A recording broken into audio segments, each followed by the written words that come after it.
ગૃહિણીઓ માટે 12 માસના મસાલા ભરવાની સિઝન આવી ગઈ છે, ત્યારે સુરતમાં મસાલાઓમાં ભેળસેળ થાય છે કે નહીં તે માટે આરોગ્ય તંત્ર દ્વારા તપાસ હાથ ધરવામાં આવી છે। સુરત શહેરના અલગ અલગ વિસ્તારોમાં વિક્રેતાઓ દ્વારા મસાલાનું વેચાણ કરવામાં આવી રહ્યું છે, તો ગૃહિણીઓ દ્વારા આખા વર્ષના મસાલા ભરવા માટે ખરીદી કરવામાં આવતી હોય છે।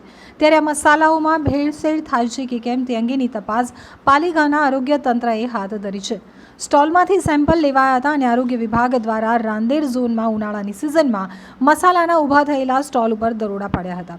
આરોગ્ય વિભાગે મરી મસાલાના વેચાણ કરતા વિક્રેતાઓને ત્યાંથી સેમ્પલ લીધા હતા।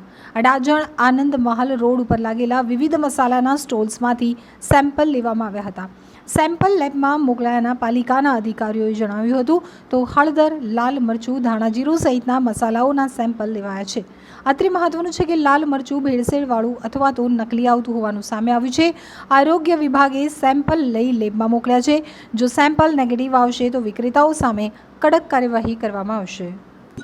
HS Patel, food safety officer, Surat મહાનગરપાલિકા। કઈ રીતની કામગીરી ફૂડના સેમ્પલ માટેની કરવા જઈ રહી છે? હાલમાં મરી મસાલાને જે ભરવાની સિઝન ચાલે છે ઘરોમાં, એટલા માટે મરી મસાલાના સેમ્પલની લેવાની કામગીરી સુરત કોર્પોરેશનના વિસ્તારમાં આવેલા દરેક ઝોનોમાં કામગીરી ચાલી રહી છે। કેટલી ટીમ હાથ ધરાવી? હાલમાં 6 ટીમો જેવી છે જે દરેક ઝોનોમાં જઈને કામગીરી અત્યારે આપ કઈ જગ્યા ઉપર સેમ્પલ લેવા માટે ઉપસ્થિત છો? હાલમાં રાંદેર ઝોનમાં આનંદ રોડ ઉપર છે અને ત્યાંના મંડપમાંથી સેમ્પલ લેવાની કામગીરી ચાલે છે। કયા કયા મસાલાના સેમ્પલ લીધા? હમણાં મરી મસાલામાં મરચા પાવડર છે, હળદર પાવડર છે, ધાણા પાવડર એ મુજબના સેમ્પલ લઈએ છીએ હમણાં।